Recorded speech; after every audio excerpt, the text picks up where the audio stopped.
Hey friends, my name is Becca. Welcome back to my sewing room. In today's video, we're going to do something a little bit different. It's something some of you have asked for quite frequently, and I've just not gotten around to doing, but out of a little bit of necessity, I think it's time to do it.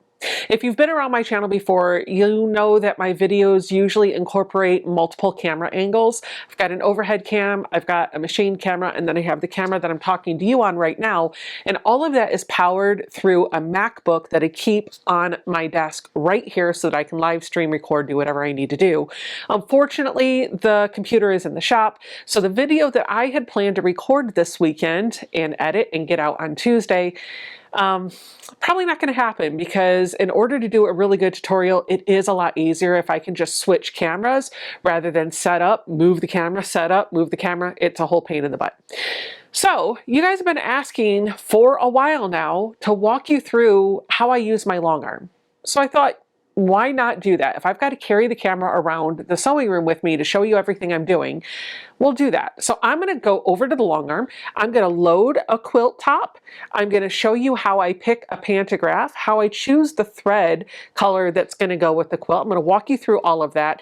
And then I'm just going to give you some tips and tricks that I use when I'm running a quilt through my automation. So this video might not be for everybody, but even if you don't have a long arm, my hope is that it's interesting to see how the long arm process works. So I hope you enjoy the video.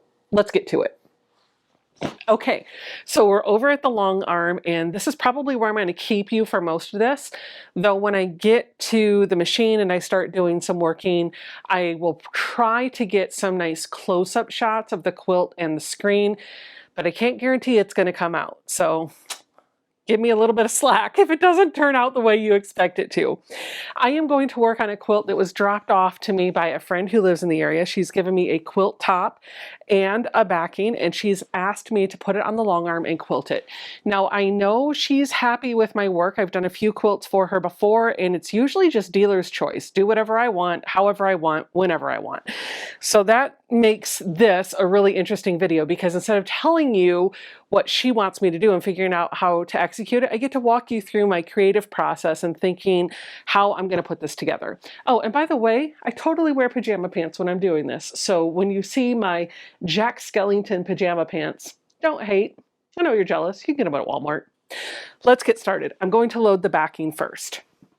Now, there are a number of different ways to load backing. I'm going to show you mine, and that's going to be the overall theme for this entire video. I'm showing you what works for me. It doesn't mean that it's the right way or the only way. It's the way that I choose to do things. The first thing that I need to do is make sure that this quilt back is going to be enough for the quilt top. She's given me a 108, as you can see here, so I'm going to use that. I know it's 108 wide, but I don't know how much yardage she has cut, so I want to measure this. I like to drape it over my bar, and I grab a 108 tape measure, and I just measure from one cut to the other. That's about 57 inches. And I know the other side is 108. Close that up. Now I want to measure the quilt top. This is a quilt top that she used a panel in, so it definitely has a right side up. There you go. That's what it looks like. I want to measure how tall it is, because that's going to dictate whether this goes on the 108 or this does. So I just want to see how wide and tall it is. I'm going to run my tape measure, and this is measuring 57 inches tall, and I know it's going to be less narrow than that. So I think it's going to be loaded the way that I think the top is going to be at the top, is what I'm trying to say, but I just want to make sure. And it is about 48 inches wide. So that tells me, however I load this on here, I need the 57-inch part of the 108 to go from the left to the right. And then I need the 108 part to go from the top to the bottom. Now, there's a couple ways that I can do this. I could, if I wanted to, load it so that the selvages are going this way, right? And then I load the quilt 90 degrees turned on its side. Or I can load it so that the selvage is here and the selvage is here, and just put the quilt in the way, like with the top end going up first. We do the top and go all the way down to the bottom. Here's what you need to keep in mind when you're doing that. Fabric stretches a little bit between those two selvages. So if I'm going to load it with the selvage on the back and the selvage on the front, I have to be very careful when I load it to make sure I'm not pulling it or stretching it out of shape. That can cause some bounciness and some nips and tucks on the back and probably some other stuff. Just don't do it. One of the ways that I tend to avoid that is by loading with selvages here and there, but honestly, either way is going to be fine. So I'm going to put the backing on, we'll get the batting, we'll get the quilt loaded, and then we'll take the next step. I've chosen to load this so that the selvages are going to be in either bar. So I'm going to take my backing and I'm going to pick a selvage. And I'm going to lay it in here. I want to lock this bottom bar so it doesn't move on me. I like to bring it up from the back and flip it over to the front a little bit.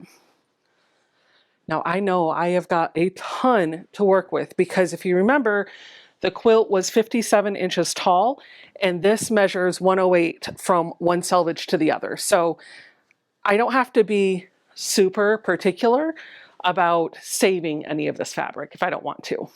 Next thing I do is I grab my red snaps. I've cut some of mine down into little pieces. This one is one of them, and I'm just going to clap it in right in the middle there.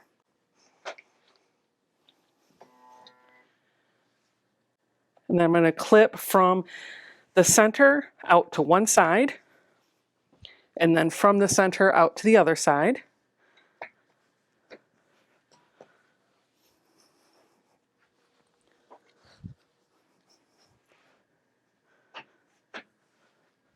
And then I'm just going to gently roll it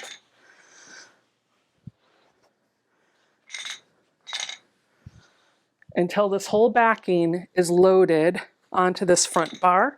I'm going to smooth it out as I go, making sure that I'm not getting any twists or pleats in the backing.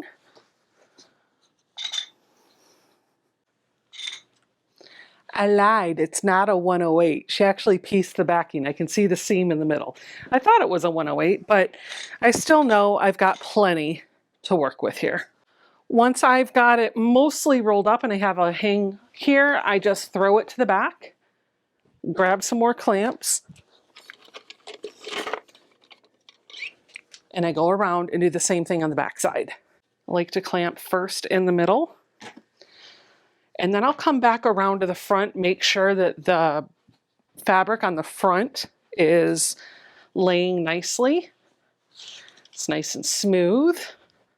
And then I'll finish clipping onto the back. Then I like to just adjust the backing so that the top of the backing that can be on the quilt is down a bit. This helps me maximize the amount of backing fabric that I'm using. And then I'm going to adjust my clamps, bring them over, and have them hold onto the fabric.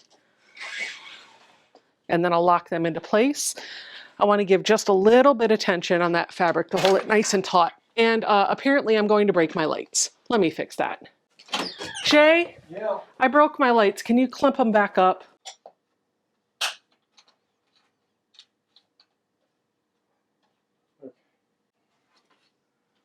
Run to the grocery store, get some stuff, make some dinner. Is it all plugged in?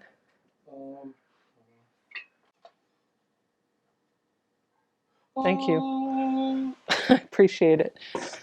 Now that my husband has saved us and we have clamps on the left and the right side of the quilt, it's time to get started. So I need to pick out my batting and get that on here, and then I'm going to float my quilt top, and I'll show you what that means in just a couple minutes.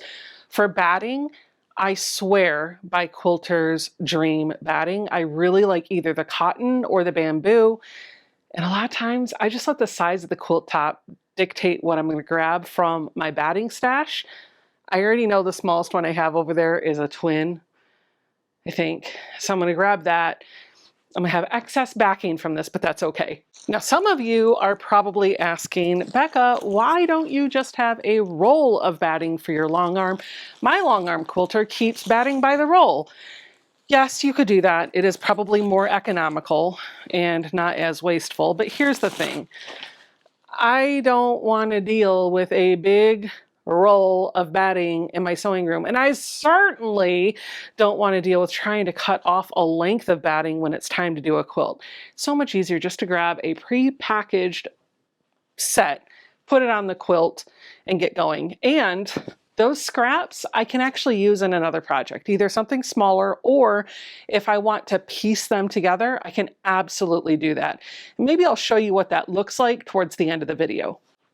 Normally, I would make sure that my batting goes about as wide as the backing is. And if it's going to be kind of tight in that the quilt is going to be almost as big as my backing, I want to make sure that I have the dimensions the right way, because this is a 70-ish by 90-inch piece. So you could see how that could matter for me. It doesn't for this one because the quilt top is not that big. So I like to take this opportunity to trim off my excess batting so it doesn't get in the way. So I keep all of my storage in these drawers down here, which is another reason why I don't have a roll of batting, because I opted to have some clothes storage. And I'm just going to use my batting shears to cut my batting so that it's approximately the width of my backing. I'll put my scissors away. And then this is extra batting that I can use in a different project. I'm going to set this aside. Now I'm going to open up this batting and I'm going to lay it underneath this bungee cord, and I'll talk to you about what this does in just a minute. If my batting does go to the edges of the fabric, I'll just open up my clamp and have that hold on to the batting and the backing fabric. There we go. Our batting is loaded and ready to go, so the next step is to get our quilt top. Before I load this, I like to do a registration mark to keep my quilt nice and straight. So I'm going to bring the machine over.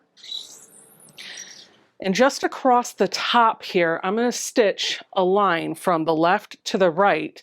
And the way I'm going to make sure that I'm doing that nice and straight is by turning on my channel locks. You can see on the screen here, there are two buttons, one that says horizontal and one that says vertical. Those are the channel locks. When it's green, it's on. So the horizontal channel lock is on, meaning that the machine will only move left to right. It will not go up and down.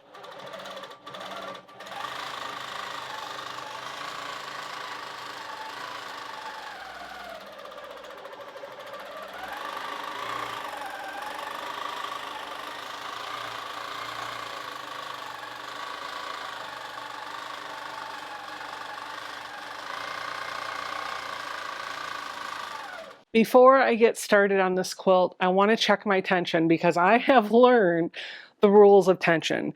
The first thing is to make sure that the tension in my bobbin is good, and I was doing the test in the palm of my hand for a long time, and that worked sometimes, but then other times I still had headaches with tension. So I'm going to grab my tower gauge. I'll show you how this works. If you don't know what a tower gauge is, it's basically just a tension gauge. So the idea is you take your bobbin, put it in the case, you load it into here, and as you pull the thread off to the side, this will show you what your tension is set at. I like to try to keep my tension around 180 to 200. That seems to work really well on my machine. So let me show you how I load it. I load my bobbin in here so that the thread is coming out at the 6 o'clock position. It goes up around to the left of that disc, up over the top of the top disc, and then the thread comes through the bottom and clicks right in here.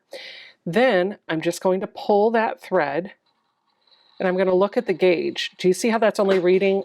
I just knocked something off my desk. Do you see how that's only reading 100? That means my tension is too loose on the bottom, so I'm going to tighten my bobbin case. So I've made the adjustments on it. I couldn't really do it on camera because it's a little difficult to hold the camera while I'm using my hand to do this, but you can see that tension is a whole lot better now. So I know this tension is going to be good. I'm going to take it over to my machine and we're going to stitch on the top to make sure that I'm not getting eyelashes on either side. And I'm just going to make some stitches.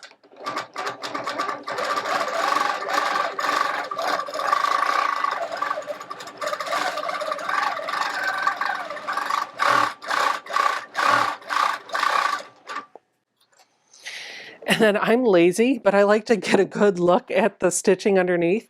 So I just pull my clamps off and I turn this around and inspect the back. And if I see any eyelashes, which I see a few up here, that means that the bottom is a little bit tighter than the top. So I just need to tighten the top to balance things out. So I've got a little screw, a little knob off to the side of my machine. My tension is set here, so I'm just going to dial this a little bit until that number goes up just a couple of notches. It was set at 17. I'm going to try it at 22 and see if that's better.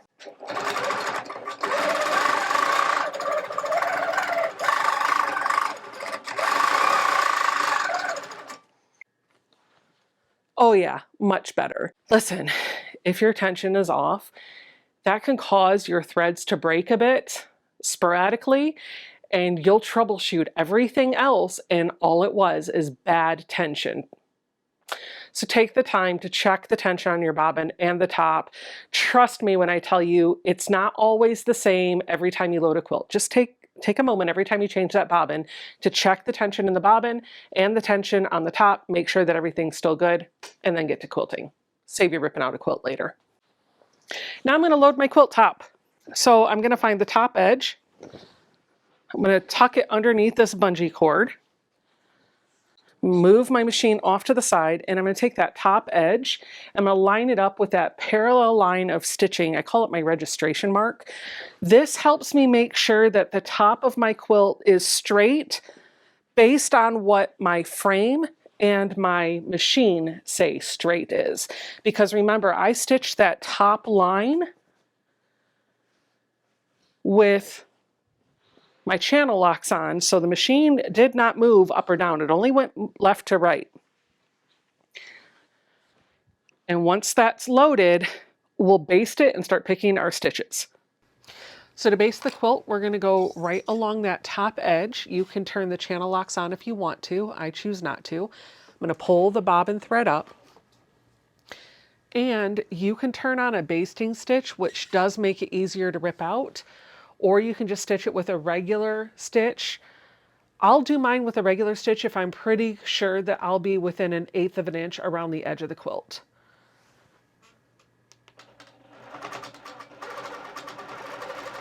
So I'm just going to go from the center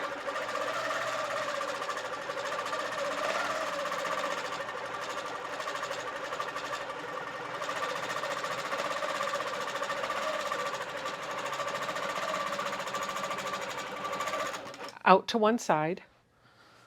Then I'm going to come down this side.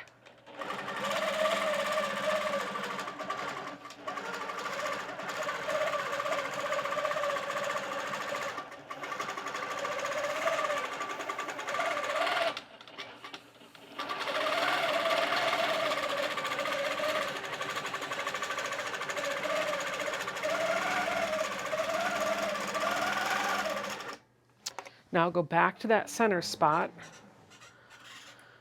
pull my bobbin thread up, and I'm going to do the same thing to the other side.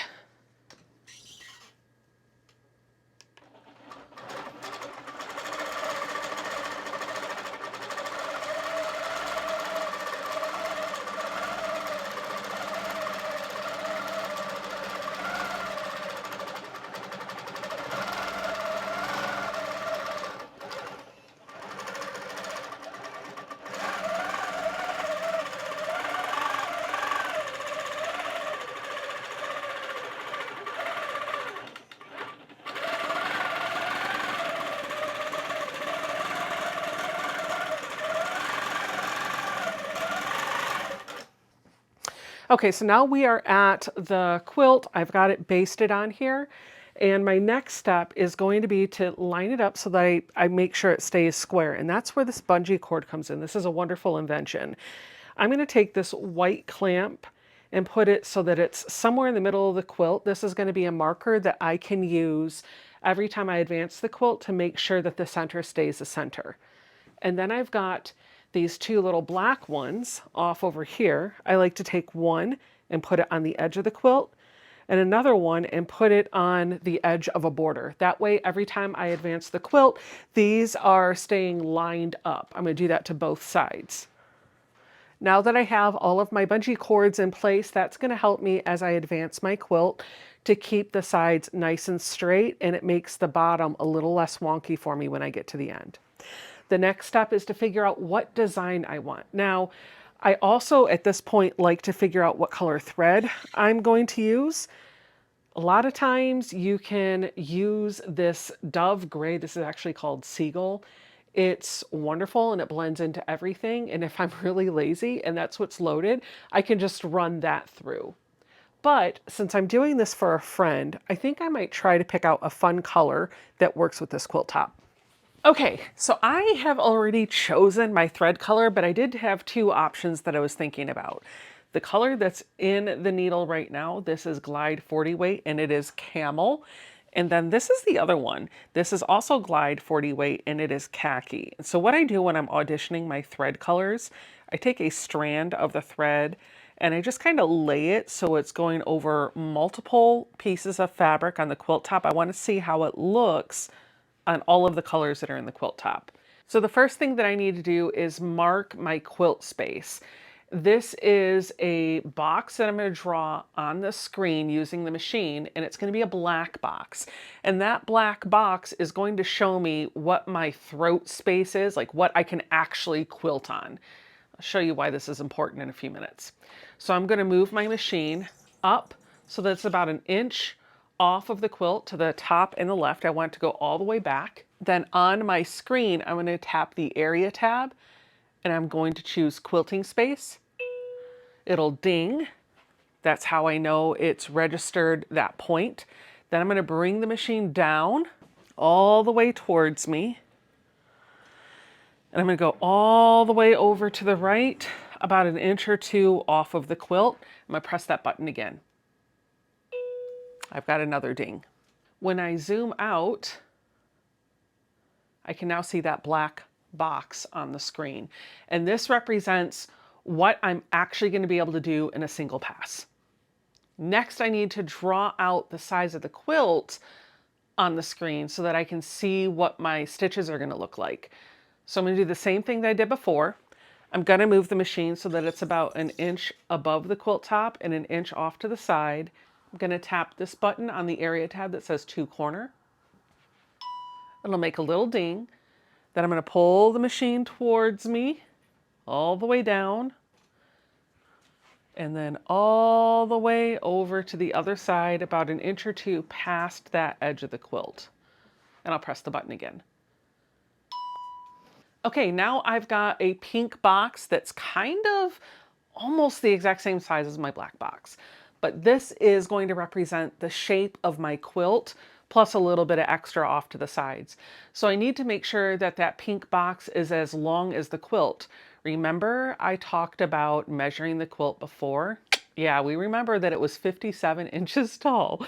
So I need to make the height of this a little bit more than 57 inches. So I'm going to round up to the nearest 5. 57 rounds up to 60. So that's what I'm going to put in here. On the area tab, I'm going to go to the height right here. I'm going to clear that out and type 60, enter. And now the area is 50 inches wide by 60 inches high. And if I zoom out, you'll see a pink box, and that represents the shape of my quilt. Now that I've got that ready to go, it's time to pick my design. And this is the fun part. I'm going to go to the File tab. I'm going to tap Design. I'm going to tap Open. I have taken the time to organize all of my digital files by categories, and these categories are what I feel like the quilting design looks like. So for example, I have fans and feathers, I have curls and swirls, I have multiple pages of some of these so I can just scroll through. I have Christmas, I have Ian's favorite, geometric. These are all of his favorite designs. So all of these are ways that I can quilt the quilt. And so what I'm looking for here is a design that I feel like blends with the quilt. Remember, I want the quilting to kind of recede into the background. So I'm going to look at the quilt top. I'm going to pick an element that jumps out at me either from the piecing or the fabric. And I'm going to go with a design that kind of plays with that theme. This quilt has a lot of flowers, a lot of leaves, a lot of paisley in it. And so I'm going to try to find something that represents that. So immediately I'm going to go to my leaves and flowers. And I've only got one page because I can't scroll.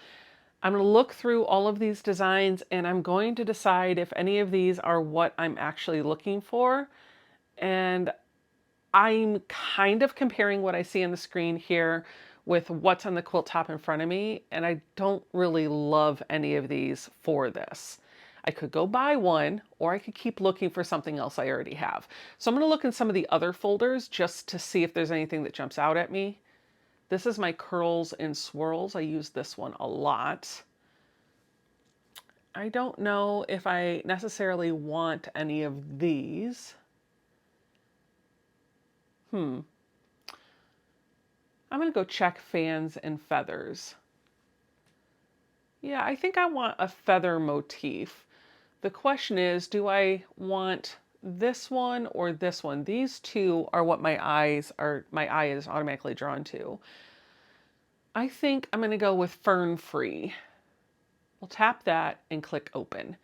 And now it's plopped a design where that green start point is lined up exactly with the crosshairs. The crosshairs that are on the screen represent where the needle is on the quilt top. So that green dot is actually there. If I move this off, it's gonna stay there, but if I had it here and I loaded it again, the design would be there. So the first thing that I wanna do is get the scale of this right. I can leave it the size that it is, or I can shrink it down. But before I do anything, I want to see how much of this design is going to fit into that black box. So I'm going to push my machine up just a little bit so I can see the black box. I'm going to go to the Modify tab. I'm going to do Align. I'm going to tap Left and Top. And so that takes the design and lines it up with the left edge of that pink box and the top edge of that pink box. This lets me see, without changing the scale at all of that design, how much of the design will actually fit in my quiltable space. It's all within that black box, so I know I'm good to leave it this size if I want to. But the other thing that I need to consider is how big will that design, how will that big design, sorry, how will that big design look on the quilt? And I think I want it a little bit smaller. I don't know that I want to go super micro. I want the quilting to be big and loopy, but I don't want it to be that big. So I'm going to resize it. On the Modify tab, I'm just going to tap Resize. And then over here on my Resize options, I'm going to make sure I have Lock turned on. And I like to adjust the height, but it really doesn't matter. When I have that lock turned on, it keeps the aspect ratio the same so that it uniformly shrinks the width and the height.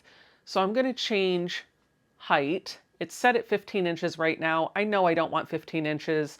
I know once I start loading quilt bulk onto that back bar that 15 inches can be a little tight. So I'm just going to tap this. I'm going to make it 10. Yeah, that looks pretty good. So I'm going to keep that, but now I need to fill the whole space. So I'm going to hit the Repeat tab, and I'm going to repeat horizontal until it's off of the quilt, just like that. Now I want to add a second row, so I'm going to tap vertical on the repeat and hit the plus sign, and it's added another one, but there's white space in between the two rows, and I don't want that. I want the quilting to look uniformly dense. I want it to be consistent throughout the entire quilt. So I'm going to change the gap between the two. So with this vertical, I'm just going to tap this minus under gap, which will move that second row up to the top row a bit. And this is really just based on my eye. I'm going to get it up where I want it to be, and then I'll be able to finish repeating. And the way I check to see if this is where I want it to be, I click zoom and I just drag and zoom in a little bit on that area where the two rows are next to each other. Once I've got that where it needs to be, I'm going to zoom back out, and then I'm just going to keep repeating It's going to keep that gap distance that I just set over the space of the quilt top. Now, I need to flatten all of these because right now the software thinks each individual piece is its own individual element, but I want it to all be merged or flattened together. And I do that with my baseline. Tap baseline, it treats it as one image. And now I want to get rid of this empty space right here. So my trick for that is to go to modify. I'm going to go to align, and now I'm going to hit center on horizontal and center on vertical. Because I made sure that I had a lot of quilting extending around the outside of the quilt, at least the right and the bottom, that makes sure that when I center it, I'm going to cover that entire pink space. But I don't want to stitch the whole thing because I might not have enough backing to do that. I just want to stitch what's in that pink box. So my last step is going to be, I'm going to baseline it again, always baseline. I'm going to do crop. I'm going to tap edges to close the edges on the outside, and I'm going to tap outside. And now I've got exactly what I want to quilt on the quilt. So it's really just a matter of letting it run through and do its thing. Okay, once I am ready to stitch, I am going to take the machine and push it up near where that start point is. And I'm going to tap my ProStitcher tab, click Run. My machine is programmed to auto pull up, so it's going to put the needle down, try to pull up that bobbin thread, and then I'm going to hit resume, and it'll start stitching for me. I also have it programmed to lock in those stitches, so it's going to back stitch a bit to kind of tie off. My machine is set to do 10 stitches per inch. I'm just going to let it run. Now I can't leave completely from here. I'm going to move to the other side of the room so you can hear me a bit better. I can't leave the room while this is running because if something happens, I want to be there to catch it. However, if something does happen and I don't catch it right away, I have become a master at resuming where I need to be. It's really all about figuring out where the stitching stopped, where that mistake happens, unpicking the stitches that aren't great, and then relining up your new start point. And that's it. So I'm going to let this pass run through, and then when it's done, I'll show you how I advance the quilt.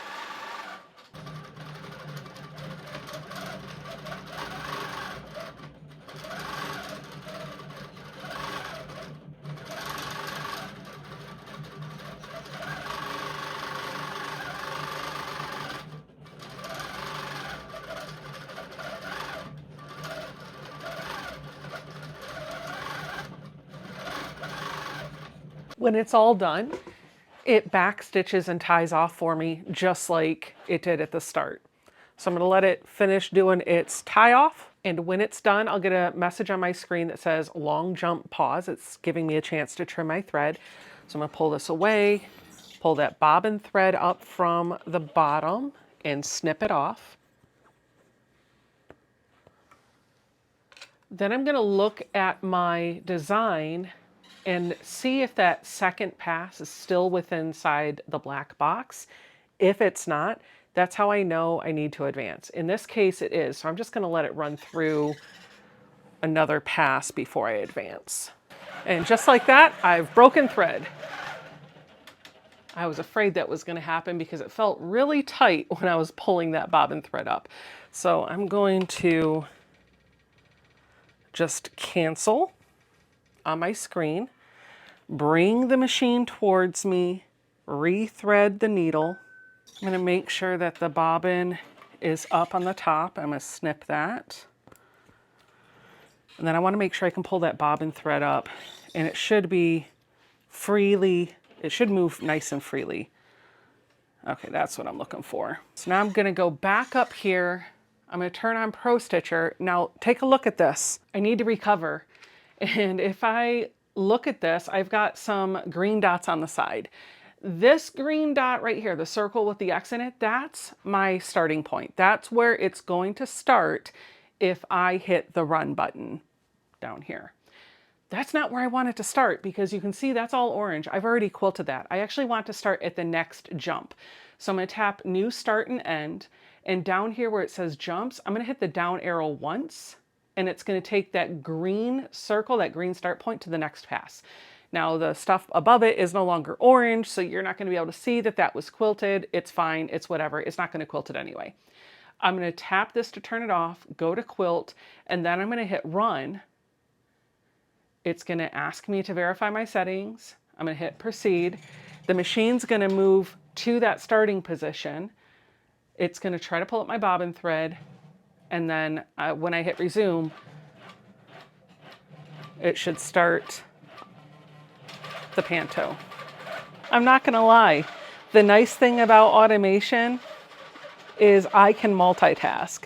So while this is running behind me, I can work on another piecing project. I could do some hand stitching. I could be working at my computer on a design or a pattern or editing a video, and that quilt is still getting quilted.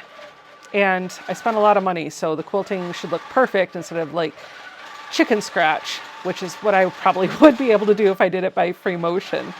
So I'm going to let that pass finish, then I'll advance the quilt, and I'll show you how I do that. All right, now my second pass is done, and it's time to advance the quilt. So I like to cut off my thread, so I'm going to pull up the bobbin thread here. I move the machine so that it's in an empty space somewhere in the middle of the quilt. I'm going to put my needle down, and then my hack is I tap this drag button. This is called drag and drop. This is going to change the pantograph. So whenever I move the machine, the pantograph is going to move locked in with it. So if my needle is down, when I gently advance the quilt, the machine's going to go back, but that pantograph is going to slide back too, so I can stay perfectly lined up every time I advance. I need to take my clamps off, unlock the front bar, and just pull it so that it's pulled back. Don't want to keep this super tight. I need to have a little bit of bounce here so that I don't break thread. Then I'm going to put my clamps back on. I'll give this a shake out to make sure there are no twists or turns in the batting or the quilt top. And I'm going to make sure that these registration marks are accurate. So I'm not going to adjust the black. Instead, now I'm going to move the quilt so that the little knobbies are in the same place that they were before I advanced. This should be in the center, and this should be capturing the right side of the quilt. This just helps me make sure that the quilt is going straight, because I can't tell you how many times before I got this, I thought it was straight, but it was just like 2 degrees off. And so by the time I got down to the bottom, that bottom edge was not really straight. So there's that. Once everything's ready to go, I'm going to tap drop to turn that off. I'm going to bring my needle up, and I'm just going to come on down, and I'm going to tap resume. I'm going to pause because it just did a boo-boo. Hold on. I saw this happening, and I was afraid it was going to happen, but I second-guessed myself. So I don't know why it does this, but occasionally the start mark doesn't change and the machine wants to go back to the start mark when you hit resume, like the very beginning of the quilt instead of the next pass. It's a software glitch. Everything that I did should have worked, and it's worked multiple times in the past. It usually does work, but occasionally this happens. And I think it wanted to happen today so that I could show you how I recover from it. So when it started moving up and I said, okay, I'm going to pause, I didn't pause it quick enough. Did you hear the clicking that happened right before I jumped over to this camera? That was the gears, the teeth of the automation. So I know when I hear that sound that my pantograph is no longer lined up with my needle. So I'm going to have to go back over to that machine, and what I'm going to do is find a sharp point in the pantograph that has already been stitched, that last row. I'm going to drop my needle into that point so that the machine is stationary.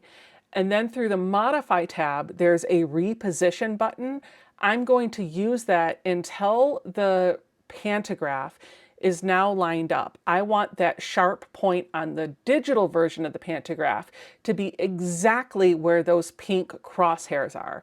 And then once that's there, I'll spot check a few other points to make sure that when I move the machine over to that point, I drop my needle in, it's exactly represented with the crosshairs on the Pantograph.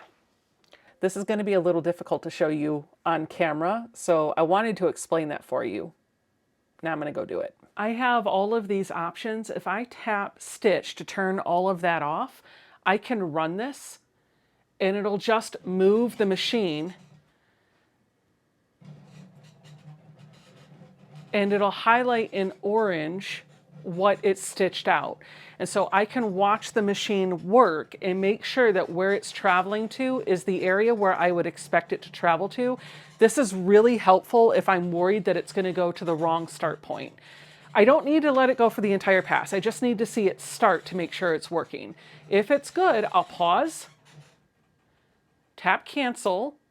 I'm going to go back to the ProStitcher and turn all of my options back on. And then I'm just going to hit run and it'll go right back up to that start point that we dealt with before. And now it should start stitching. So that technique that I just showed you is exactly how you would line up if you break thread, if you mess up. The only difference here is that you might not have to reposition and you may have to unpick a few stitches right before it ended. I find if I run out of bobbin thread, especially if I run out of bobbin thread, the last few inches of stitching don't look as good tension-wise as the rest of the quilt. So if I happen to run out of a bobbin mid-pass, I will pick out those last few inches of stitching and then I will line up my start point with that just like an inch or two before where the stitching started being left being ripped off. So I'm overlapping about an inch of stitches. That's all there is to show you here. So I'm going to let this thing quilt all by itself. I'm going to let it do all of its work, and then I'll come back and I'll show you how I take it off the long arm and how I square it up. And that'll be kind of the end of the video. I've given you some tips, some tricks, and I can't wait to see how this thing quilts up. No, your eyes don't deceive you. This is really a third outfit, and that's because today is the third day that I have been working on that quilt. It's taken me a bit of time. I know it probably doesn't seem like that much time because you've only been watching the video for about an hour, but that's because I cut out all of the other stuff in the video, like the multiple passes or life happening where I had to go do life stuff instead of coming and working on the quilt. The quilt is fully quilted. I'm excited to give it back to Deanna, but before I give a quilt back to the person that it belongs to, I like to square it up. I know for me, especially as a new quilter, one of the things that I loved about sending it off to be quilted is the long armor could square it up for me, and I didn't have to wrestle with that when I got it back. So I'm going to show you how I square up the quilts that come off of my long arm, and I'm even going to walk you through that tip that I showed you about how I piece scrap batting together to make a quilt. Now I'm going to let you know that this method I only do for quilts that I don't care as much about and are, I feel, densely quilted enough to hold everything in place.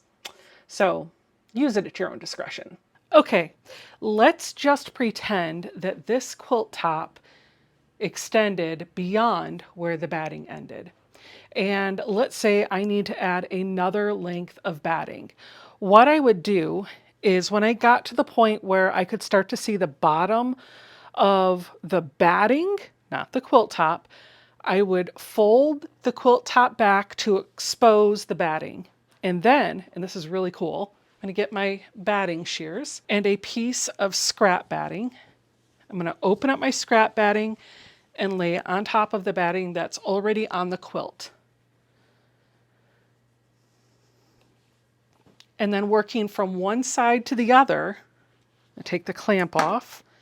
I'm just going to cut a curved line .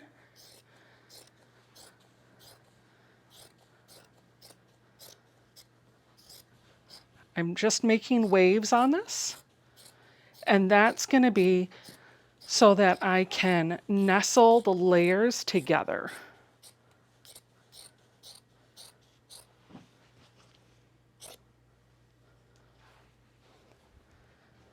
Once that's done, I'm going to take this top piece off,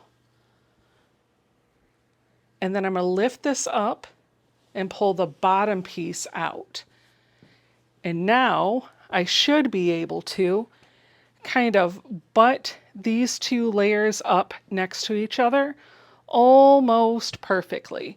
Now, if you are worried about this not holding up in your quilting, at this point you could get some batting tape. It's a fusible that you can put on batting to secure it together.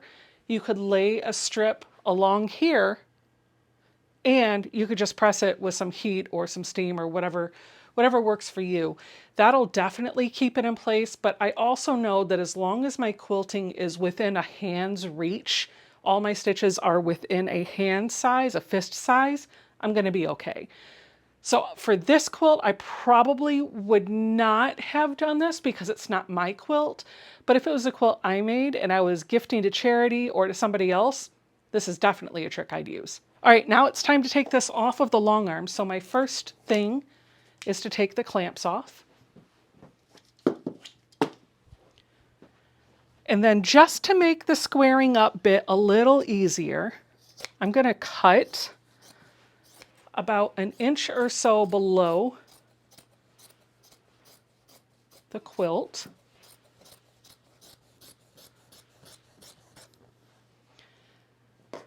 Then I'm going to unlock the back channel and I'm going to pull the quilt sandwich forward towards me, and I'm going to work up each side, cutting off a bit of the excess if this is really wide. Since the sides are not terribly big, I'm not going to worry about that. I'm just going to pull it all the way down.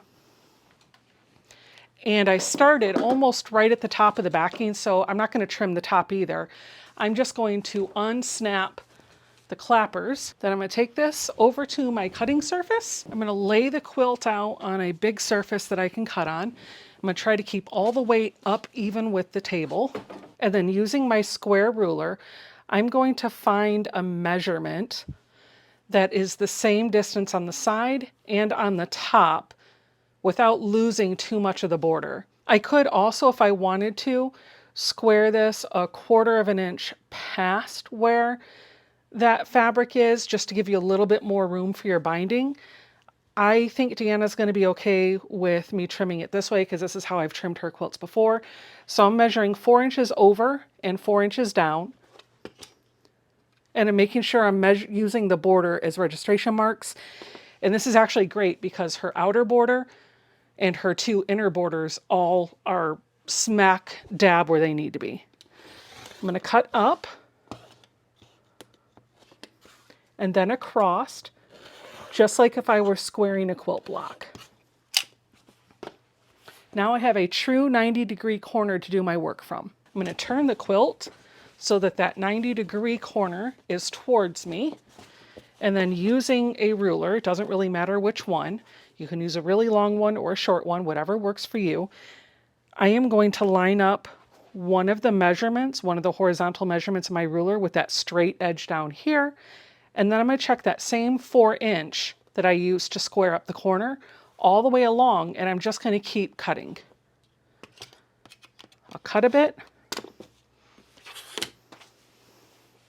pick it up, lay it back down, use the marking or the piecing of the border as a reference point, and use the edge of the quilt as a reference point, and then slice that off. Pull it towards me.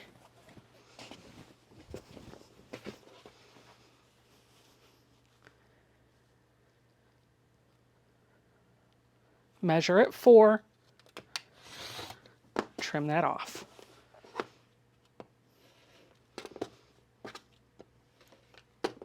I should probably change my blade. Now I'm going to pivot this 90 degrees, and I'm going to take a horizontal line on my ruler, put it on that straight edge that I just cut, and then find my measuring point to put on the border, just like I've been doing. So this should give me another perfect 90 degree. And then I'll just rinse, lather, repeat until the whole thing is squared up. So that's it. After 3 days and lots of interruptions, I finally have that quilt quilted. I'm really excited to give this back to Deanna, and I hope she loves it as much as I loved quilting it and as much as you loved watching it get quilted. If you liked the video, leave me a comment, give me a thumbs up, and don't forget to subscribe to the channel, and I'll see you guys all in the next video. Bye!